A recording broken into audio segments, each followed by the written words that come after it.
जैसे गाय है, भैंस है, बैल है, वो शायद ये अनुभव ना करते हो कि मैं गाय क्यों बना, मैं बैल क्यों बना, ऐसा कोई विचार उनके अंदर ना होता हो। और क्या पता वो अनुभव भी करते हो, क्योंकि वाणी उनके पास नहीं, इसलिए उसको बोल ना सकते हो। बाकी सुख दुख तो बाकायदा अनुभव करते हैं, कराते हैं। बीमार हो जाए तो चारा नहीं खाएंगे, मुरझाए से रहेंगे, कान लटकाए रहेंगे। बच्चा देना होगा गाय को तो उठेगी, बैठेगी, खड़ी होगी। सुख दुख तो बिल्कुल प्रत्यक्ष दृष्टिगोचर होता है। घास डाल तो भूसा डाल तो भूसा छोड़ देगा, घास तो खाएगा। दाने के लिए रस्सी तोड़वा करके भी चला जाएगा। तो सीधा स्पष्ट हो रहा है कि वो सुख दुख का अनुभव कर रहा है। तो मगर ये सब तो जब शरीर के साथ में रहता तभी ना। हाँ, अव्यक्त जो जब तक शरीर में नहीं रहेगा तब तक कुछ भी व्यक्त नहीं कर सकता है, ये बिल्कुल ठीक है।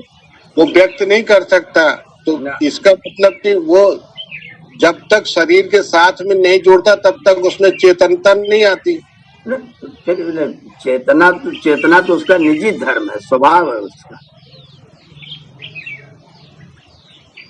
नहीं तो वो तो फिर अगर चेतना निजी धर्म है तो बाकी गुण कहाँ चले जाते हैं चेतना के साथ? जीवात्मा का जो चेतना है वो तो उसका स्वभाव है।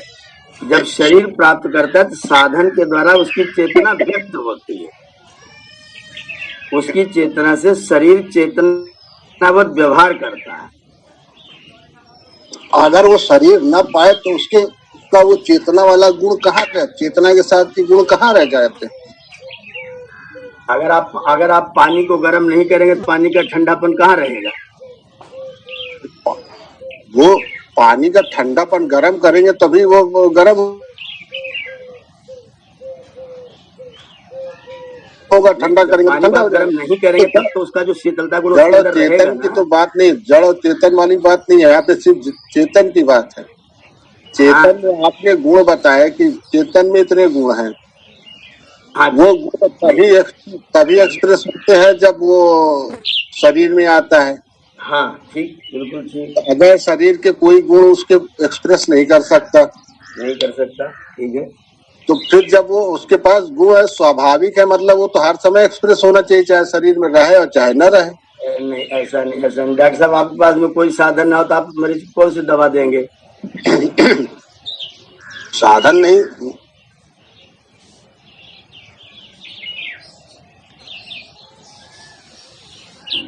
खत्म में आप डॉक्टर तो रहेंगे। ये आत्मा मनुष्य के शरीर में जाए या किसी अन्य योनि में जाए तो वो फिर हर चीज उसको पूरी अपनी चेतना एक्सप्रेस करनी चाहिए, सब चीज पूरी सभी चीज एक्सप्रेस करना चाहिए। बिल्कुल बिल्कुल बिल्कुल बिल्कुल करना चाहिए। सभी योनि में सभी चेतनाएं नहीं चलती हैं। सुनिए, मैं इसीलिए मैंने पहले ही कहा था कि जिसने अपने कपड़े को जैसा किया है, जिसने अपने कपड़े को साफ किया, एक व्यक्ति ने अपने कपड़े को साफ नहीं किया, एक ने अपना कपड़ा साफ किया, तो साफ वाला और बिना साफ वाला एक जैसा व्यक्ति कैसे करेगा? आपने पढ़ लिया, आप डॉक्टर हो गए, आपके ही एक भाई खेती करते हैं, तो आप कहें वो डॉक्टर क्यों नहीं हुआ? तो आप बताइए डॉक्टर क्यों नहीं हुआ? ये व्यवस्था तो मनुष्य बनने के बाद की है ना, या शरीर पाने की बात की है भाई। साधन में ये बात ये हो रही है कि साधन से ही कोई साधक अपने साध्य को व्यक्त कर सकता है, ये सिद्धांत है। तो आप जीवात्मा साधक हैं, आपका साध्य जब व्यक्त होगा जब आपके पास साधन होंगे। साधन नहीं होंगे तो आप अपने साध्य को व्यक्त नहीं कर सकते हो, और साधन जैसे होंगे साध्य आपका वैसा व्यक्त होगा। आपने अपने साधन को ठीक नहीं किया तो आप वैसा व्यक्तिकरण नहीं कर सकते। मतलब ये है कि अगर मतलब ईश्वर तो एक एक कण में, परमाणु में है, या आप कह रहे हैं? बिल्कुल है। उसके साथ आत्मा नहीं जुड़ती तो वो एक्सप्रेस नहीं करती। बिल्कुल ठीक है। तो फिर ईश्वर की परिकल्पना कैसे करें कि ईश्वर उसको चला रहा है? आत्मा चला रही फिर तो सब चीज। अगर आत्मा चला रही हो, ईश्वर कैसे चला रहा है?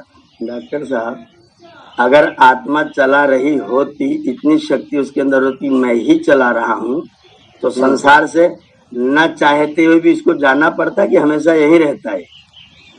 वो तो अलग बात है, शरीर उसके रहने लायक नहीं तो बदल लिया अपना शरीर वो। नहीं, शरीर उसके अच्छा, अगर आप अपना घर बदलेंगे तो अपने से खराब वाला बदलेंगे, अच्छा वाला बदलेंगे? वो तो ये तो बात की बात है, पहले इस बात पे नहीं, ये शुरुआत की बात है। ये पहले इस बात पर हम कि ईश्वर चला रहा है या आत्मा चला रही है। भाई सुनिए, आत्मा कुछ मामलों में कर्म करने में, कुछ मामलों में आत्मा स्वतंत्र वो करता है, लेकिन सब मामलों में आत्मा ही चला रहा है ऐसा आप नहीं कह सकते।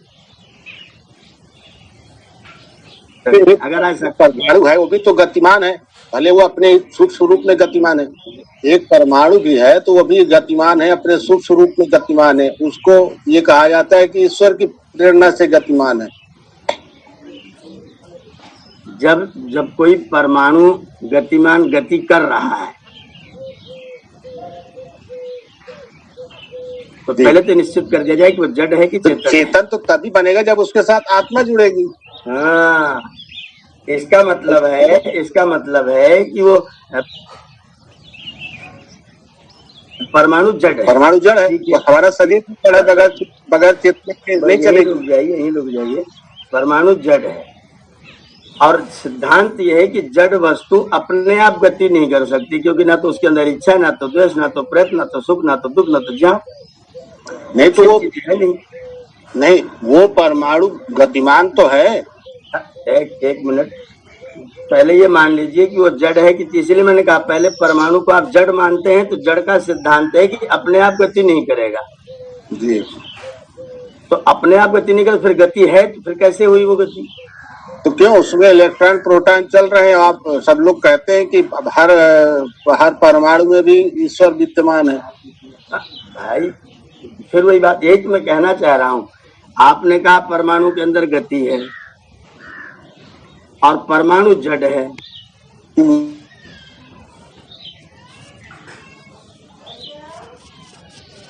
वो गति कहाँ से उपलब्ध है? तो वो भी वही चीज हुई, बाकी चीज भी वही। आत्मा भी ईश्वर से ही चलती है और जड़ भी ईश्वर से चल रही है। नहीं, जड़ वस्तु जड़, देखिए एक तो होता है कि आप ड्राइवर बनकर के गाड़ी चला रहे हैं, एक है कि आप ड्राइवर की गाड़ी पर बैठे हुए हैं, गाड़ी में आप भी चल रहे हैं। सुन लीजिए केवल एक ही ईश्वर बैठे हुए हैं बस। हैं? ड्राइवर की गाड़ी पे तो ड्राइवर के रूप में तो केवल ईश्वर ही बैठे हुए हैं, सब कुछ चला रहे हैं। हाँ ठीक, उसमें आप चल रहे हैं कि नहीं चल रहे हैं? उसमें हम भी चल रहे हैं, उसमें निर्जीव भी चल रहा है, सजीव भी चल रहा है। हाँ, तो जो स्थिति ड्राइवर और गाड़ी की है वही स्थिति आपकी भी है क्या?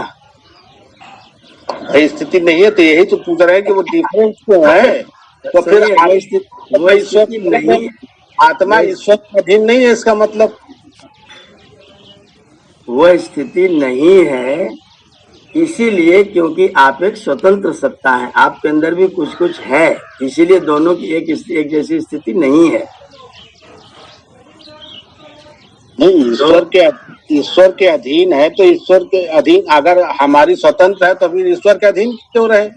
हाँ, ये बात ये जान लीजिए, ये भी सिद्धांत जान लीजिए।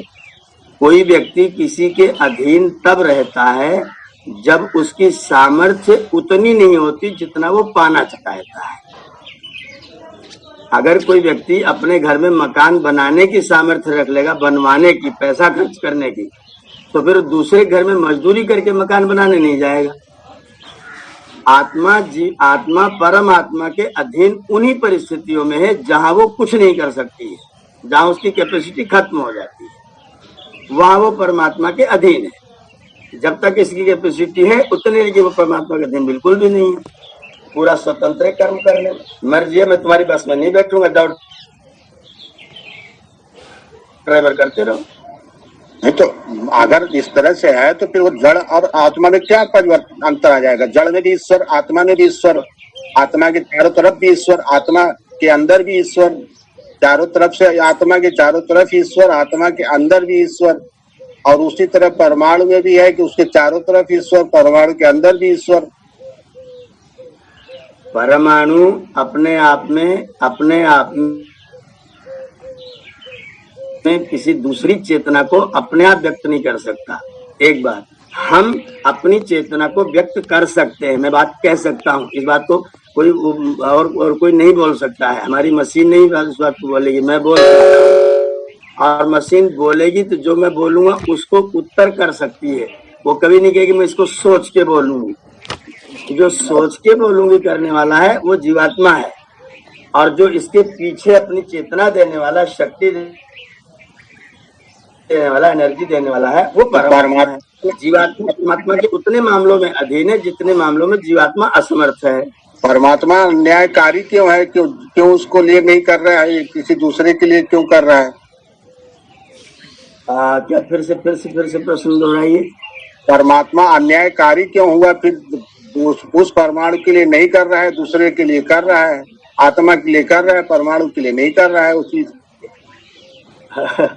ये तो सूरज उग रहा है, एक व्यक्ति को गर्मी लग रही है, वो हालत खराब है, एक व्यक्ति वहीं बैठ करके खेत में फावड़ा चला रहा है। ये तो समर्थता की बात है, प्रैक्टिस की बात है ना। हाँ, यही बात समर्थता की बात है। क्योंकि एसी में रहता है तो धूप में नहीं रह पाएगा, कोई खेत में काम करता है तो खेत में काम करेगा। यही बात। तो जिसकी जैसी सामर्थ्य होती है वो परमात्मा से उतनी ही शक्ति, उतनी प्रेरणा, उतनी चीज प्राप्त कर लेता है। ईश्वर कोई अन्याय नहीं कर रहा है कि उसने इसको कम दिया, इसको ज्यादा क्यों दिया, एसी वाले को धूप क्यों लगाई, गर्मी वाले को गर्मी क्यों नहीं लगाई, ये तो बात ही खत्म हो गई। तो ईश्वर सबको बराबर दिया तो भी उसको उतना ही व्यवहार उसको भी करना चाहिए, उतना व्यवहार उसको भी करना चाहिए। उतना व्यवहार करना चाहिए जितना जड़ को करना चाहिए, एक परमाणु को करना चाहिए। नहीं, सुनिए, परमाणु के साथ में एक दूसरा आत्मा चेतन भी जुड़ा हुआ है, खाली परमात्मा नहीं जुड़ा है ना। हमारे शरीर के साथ में जैसे आत्मा जुड़ा हुआ है वैसे परमाणु के साथ में आत्मा नहीं जुड़ा हुआ है, उसके साथ खाली परमात्मा जुड़ा हुआ है। तो इसका मतलब कि अगर आत्मा न रहे तो परमात्मा कुछ नहीं कर सकता उसका। फिर वही बात हो गई। अगर आप पढ़ाने नहीं जाओगे तो बच्चे कुछ नहीं कर सकते, ऐसा कहेंगे क्या? अगर आप पढ़ाने नहीं जाए तो बच्चे और कुछ नहीं करें, कुछ तो करेंगे वो। तो पढ़ाने की वो अलग बात है, मगर वही उदाहरण हो गया ना कि ईश्वर करवा रहा है तो ईश्वर सारा सब कुछ थोड़ी करवाए। जो आत्मा वाला काम वो आत्मा करवाए, जो परमात्मा काम परमात्मा करवाएगा। जो डॉक्टर अच्छे वाला काम करेंगे। परमात्मा का काम अलग है, जीवात्मा का काम अलग है। परमाणु में परमात्मा है, जीवात्मा नहीं है, इसलिए परमाणु परमात्मा वाला काम करेगा, जीवात्मा वाला नहीं करेगा। आपके बच्चे अध्यापक नहीं बनेंगे, आप अध्यापक बनकर के आप उनको पढ़ाएंगे। दोनों की सामर्थ्य में अंतर है, तो दोनों जितनी शक्ति सामर्थ्य होगी उतना लोग काम करेंगे। सामर्थ्य तो बाद में बढ़ती घटती है, अपने हिसाब से चलती। जो जैसा प्रैक्टिस करेगा उस तरह का सामर्थ्य होगा, वो तो अलग चीज होगी ना। अलग नहीं डॉक्टर साहब, अलग नहीं हुआ। सामर्थ्य घटती, अगर ऐसा करते कि बढ़ती तो बुढ़ापे में एक शेर खाते हैं, खून कितना बनता है? सामर्थ्य का मतलब वो शरीर का मामला है, न कि आत्मा का मामला है। वो बढ़ती नहीं है, वो घटती भी है, वो बढ़ती भी है। समर्थ जो है शरीर का मामला है, आत्मा का मामला नहीं है। आत्मा से समर्थ बढ़ती घटती नहीं है। नहीं, देखिए, आत्मा की सामर्थ्य घटती, बिल्कुल एकदम आपने बिल्कुल सिद्धांत बोला कि आत्मा की सामर्थ्य ना तो घटती ना तो बढ़ती है, लेकिन आत्मा जिन साधनों से अपनी सामर्थ्य को व्यक्त करता है, अगर वो साधन कमजोर हुआ या बलवान हुआ तो उतना उसकी सामर्थ्य ज्यादा व्यक्त होगी, उतना कम व्यक्त होगी। क्योंकि व्यक्तिकरण साधन से होगा, व्यक्तिकरण केवल चेतना से नहीं होगा। व्यक्तिकरण के लिए साधन चाहिए। साधन कमजोर होगा तो आत्मा अपनी सामर्थ्य व्यक्त नहीं कर पाएगा, सामर्थ्य उतनी रखी हुई है। जैसे बिजली आ रही है 50 वाट के पंखे में, 100 वाट के पंखे में, तो 100 वाट वाला अलग गति करेगा, 50 वाट वाला अलग गति करेगा। तो उसमें बिजली की कमी थोड़ी, बिजली तो अपने आप में पूरी ही है। ये सब बात तो अपनी जगह पे सही है, मगर ये कहना कि ईश्वर सबको चला रहा है, ईश्वर सबको चला रहा है, तो ईश्वर जहाँ पे विद्यमान है उसको भी चलाए, जहाँ जहाँ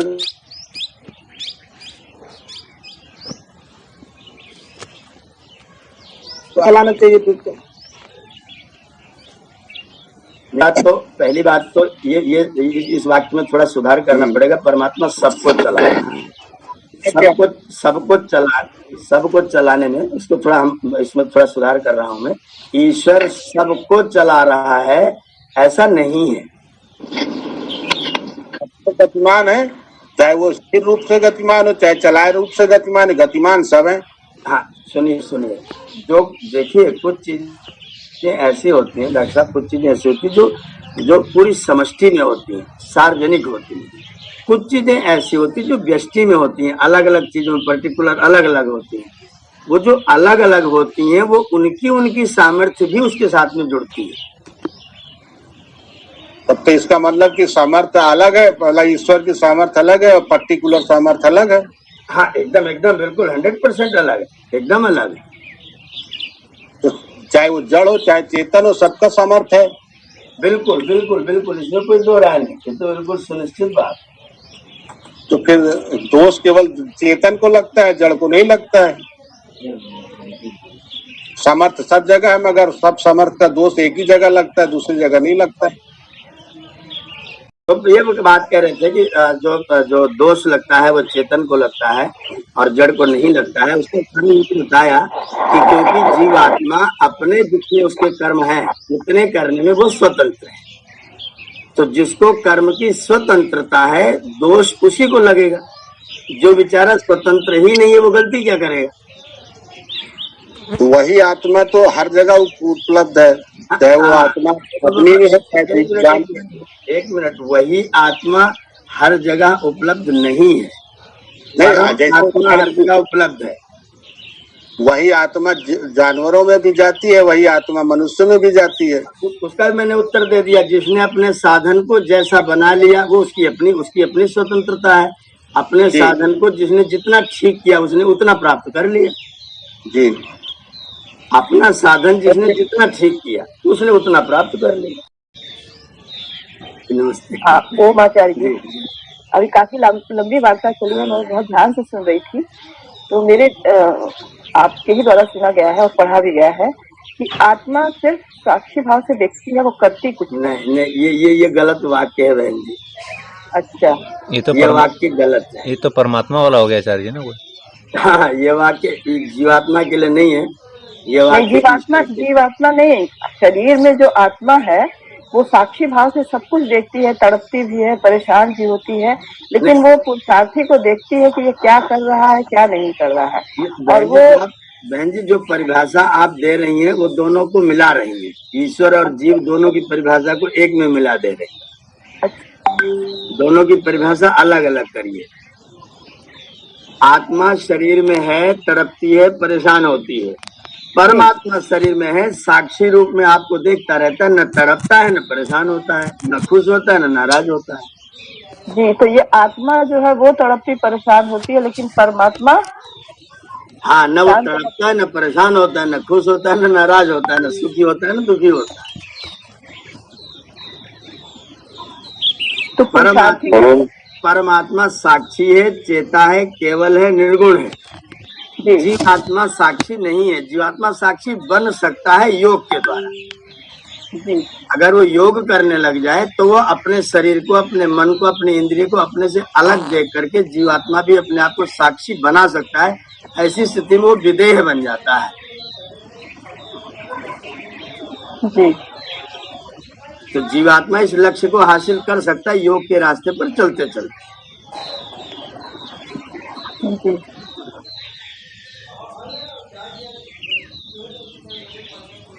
हट सकता है, वो सामर्थ्य उसके अंदर है। लेकिन सामान्य में जीवात्मा केवल साक्षी नहीं, वो करता भी है और भोगता भी है। परमात्मा न करता है न भोगता है। तो जो भी कष्ट होता है वो आत्मा को होता है। बिल्कुल। जो अनुभूतियां हैं, सुख या दुख दोनों प्रकार की अनुभूतियां जीवात्मा को होती है।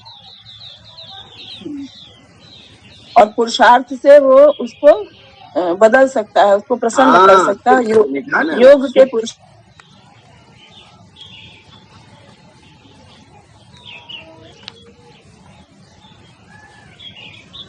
पुरुषार्थ। स्वरूप शशि, एक को निमित्त मात्र कर लो, साक्षी कर लो, फिर शरीर का कोई पाप पुण्य तुम्हारे ऊपर नहीं आएगा, तुम विदेह रहोगे।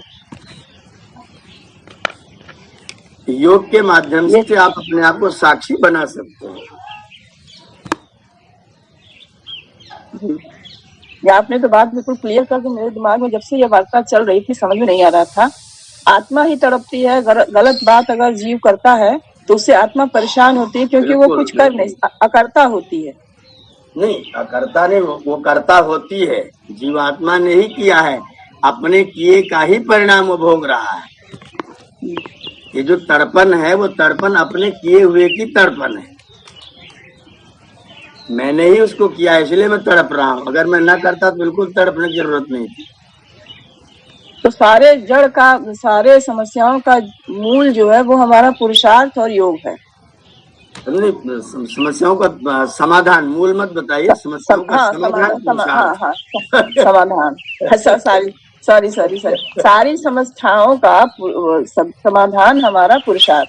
हाँ बिल्कुल बिल्कुल, समस्याओं का समाधान हमारा पुरुषार्थ है। योग है, अध्ययन है, स्वाध्याय है, जप है, तप है, ये हमारी समस्याओं का समाधान। जी जी आचार्य जी नमस्ते। नमस्ते आचार्य जी, डॉक्टर साहब के विचारों से मैं भी कुछ हद तक सहमत हूँ कि जो ये बात हो रही है कि अगर ईश्वर सर्वत्र है और या कण कण में विद्यमान है तो चेतन चाहे जहाँ जाएगा वो चेतन ही रहेगा, चाहे जिस रूप में जाए।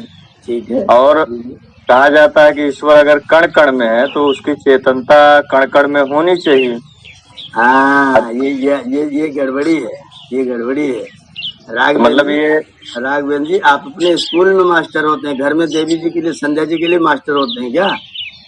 नहीं, वो तो उनके लिए दूसरा स्वभाव रहता है। तो फिर ईश्वर अपना स्वभाव जड़ में जा करके बदल देगा क्या? जी। और जड़ के साथ अपने आप को इतना संपृक्त करेगा कि उसके कारण से जड़ जो है वो चेतना की तरह सोचने विचारने लग जाए? ऐसा ईश्वर नहीं करेगा। मतलब जैसा गुण का कर्म उस वस्तु का है उसी अनुसार आत्मा का भी स्वभाव हो जाता है। जैसे आपके घर में एक बल्ब जल रहा है, एक मोटर चल रही है, एक पंखा चल रहा है, बिजली सब में जा रही है, बिजली तीनों में जा रही है, तो ये समझिए कि बिजली तो परमात्मा है।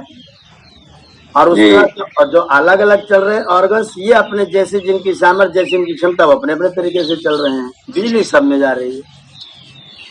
ऐसी परमात्मा की चेतना परमाणु को मिल रही है, आपको भी मिल रही है।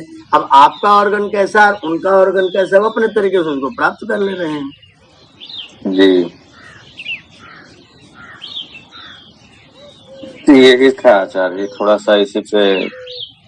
दरअसल क्या है ना, आप सब लोग सुन रहे हैं, हमारे यहाँ जो बाद में जो लोग जो इस विषय में क्लियर नहीं रहते हैं, वो दोनों परिभाषाओं को, दोनों चीजों को घालमेल कर लेते हैं। वो अब जैसे अपने आप प्रचलित है कि जो है ये जैसे अभी बहन जी कह रही थी कि जीवात्मा तो साक्षी है, न करता है न भोगता है। ये सिद्धांत ये ठीक नहीं है। ये जो ईश्वर के लिए सिद्धांत था उसको जीवात्मा के लिए बोल दिया गया। अब देख रहे साक्षात की जीवात्मा तड़प रहा है, परेशान हो रहा है। अब वो जीवात्मा तड़प क्यों रहा है, उसका कारण उसके अपने कर्म है। उसमें फिर ईश्वर को अगर लगाएंगे कि ईश्वर ने ऐसा न्याय क्यों किया, तो फिर गलती हो जाएगी। ईश्वर ने ऐसा न्याय नहीं किया, वो आपको उसने स्वतंत्रता दिया था कि आप इस काम को अपने तरीके से करिए। आपने उस काम को ऐसे तरीके से किया जिसमें सबका नुकसान हो रहा है। अब जब दुख हुआ तो फिर आप तड़पन पैदा कर रहे हैं, प्राप्त कर रहे हैं। उसमें ईश्वर ने क्या कर दिया आपके लिए? ईश्वर तो आपको केवल चेतना और प्रेरणा दे रहा था, भैया अच्छा करो, ठीक करो। अच्छा करोगे तो मैं ये दूंगा, बुरा करोगे तो मैं ये दूंगा। अब तुमने किया बुरा तो फिर क्या पाओगे? तो ईश्वर को अलग तरीके से उसको समझिए, ईश्वर की सत्ता को अलग समझिए, जीव की सत्ता को अलग समझिए, और दोनों का गुण अलग अलग समझिए। जीवात्मा सकाम है और परमात्मा अकाम है। जीवात्मा अधीर है, परमात्मा सुधीर है। जीवात्मा शरीर के साथ में व्यक्त होता है, दृष्टिगोचर होता है, काम करता है। परमात्मा कभी शरीर के साथ आके काम नहीं करता है, वो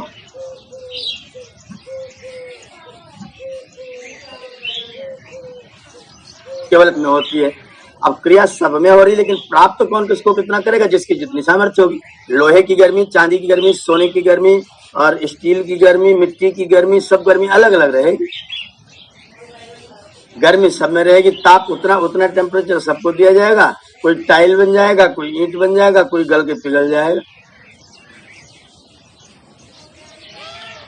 ताप सबको एक जैसा मिल रहा है। तो जिसकी जितनी जो सामर्थ्य है, सबकी सामर्थ्य अलग अलग है। वो अपनी सामर्थ्य अनुसार उस चेतना को प्राप्त करके और सब अपने अपने तरीके से चेष्टा और व्यापार किया करते हैं।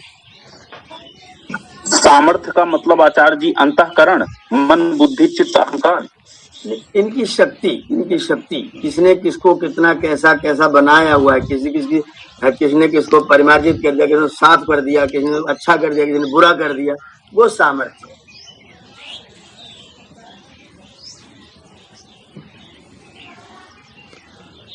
जी आचार्य जी, आवाज आ रही है? आचार्य जी, जी शरीर में क्रिया भी होता है और कर्म भी होता है। हाँ, बिल्कुल होता है। तो आत्मा क्रिया कर्म दोनों कर सकता है और आप परमात्मा केवल क्रिया कर सकता है। बिल्कुल ये सिद्धांत है। परमात्मा केवल क्रिया करता है और जीवात्मा क्रिया भी कर सकता है। योग के आधार पर, ज्ञान के आसन पर जब अपने आप को उन्नत कर ले तो वो अपने सारे कर्मों को क्रिया भी बना सकता है, और अन्यथा वो कर्म तो करता ही करता है। या क्रिया तो बगैर योग के भी उसकी चलती रहती है। पेट में पाचन चल रहा है, वो क्रिया है, तो उसका कोई कर्म नहीं है। हृदय चल रहा है, उसका भी एक क्रिया है, वो कोई कर्म नहीं है। जिसमें डॉक्टर साहब, जिसमें जीवात्मा साक्षात जुड़ा हुआ नहीं है मन और बुद्धि पूर्वक, ये ध्यान दीजिए, थोड़ा स्पष्ट रखिएगा। जिसमें जीवात्मा मन और बुद्धि पूर्वक जुटा हुआ नहीं है, वो जीवात्मा का कर्म नहीं है, वो क्रिया हो गया। वो क्रिया हो गई। तो क्रिया वो जीवात्मा का नहीं है तो क्या परमात्मा का हुआ? बिल्कुल, वो क्रिया ईश्वर की ओर से ही व्यवस्थित है, वो ईशावास्यम है। फिर यहाँ पे एक बात आ जाएगी जी कि आत्मा अगर चली गई तो ईश्वर तो विद्यमान रहता है डेड बॉडी के अंदर भी, तो वो क्रिया क्यों बंद हो जाती है? हाँ, फिर वही उदाहरण मैं दूंगा। जो संबंध ड्राइवर का गाड़ी के साथ में, वो संबंध जीवात्मा का गाड़ी के साथ में नहीं है। ये उदाहरण में इसलिए फिर दे रहा हूँ। जो ड्राइवर, जैसे मेरी गाड़ी है, मैं उसको संचालित कर रहा हूँ, मेरी गाड़ी है, मैं उसे चला रहा हूँ, और 4 व्यक्ति पीछे बैठे हुए।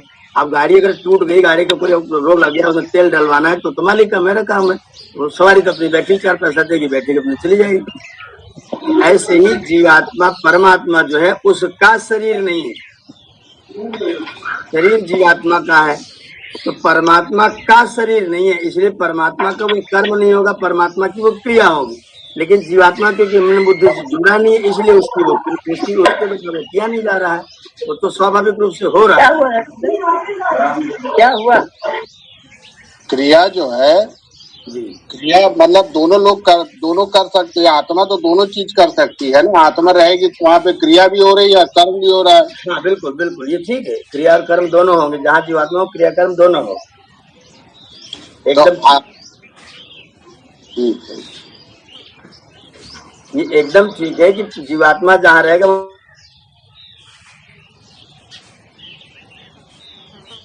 अकेला जहाँ होगा वहाँ केवल क्रिया होगी, कर्म नहीं होगा। और कर्म नहीं होगा इसलिए न पाप लगेगा, न पुण्य लगेगा, न दोष लगेगा, न गलती होगी।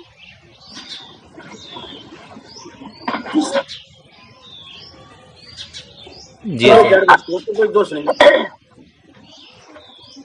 आचार्य जी, तो जो क्रिया हमारे शरीर में होती है, तो इसका मतलब कि अगर हम परमात्मा के साथ नहीं जुड़ेंगे, तो जैसे हमारा पाचन शक्ति है, हमारी श्वास क्रिया है, हमारा डाइजेस्टिव सिस्टम है, ये भी बढ़िया नहीं रहेगा।